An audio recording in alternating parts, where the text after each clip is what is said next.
দর্শক আদালতে কিন্তু দেখতে পাচ্ছেন ইতিমধ্যে কিন্তু গাড়ি প্রবেশ করেছে এবং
দর্শক ভোরের কাগজ থেকে আমি শেখ ফরিদ আপনাদেরকে জানাচ্ছিলাম সারাদিন ইতিমধ্যে কিন্তু সালমান এফ রহমান এবং সাবেক যে আইনমন্ত্রী আনিসুল হক ছিলেন তাকে কিন্তু আদালতে আনা হয়েছে পিজন ভ্যানের মাধ্যমে।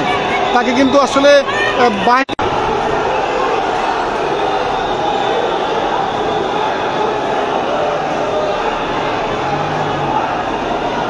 দর্শক পুরো এলাকা জুড়ে কিন্তু আইন শৃঙ্খলা বাহিনী কঠোরভাবে মোতায়েন করা হয়েছে এবং বাহির থেকে সাধারণ মানুষ কিন্তু তাদের উপর ক্ষিপ্ত হচ্ছে এবং তারা কিন্তু ভুয়া ভুয়া মিছিল করছেন এবং তাদের উপরে কিন্তু এতটাই ক্ষিপ্ত হয়ে আছেন যে তাদের অন্যায় এবং দুর্নীতি এবং অপকর্মের বিষয়ে আসলে তারা কিন্তু ক্ষোভ মিটাতে পারছেন না। তারা কিন্তু শেষ পর্যন্ত যে পিজন ভ্যানের দিকে কিন্তু তারা তেড়ে যাচ্ছেন এবং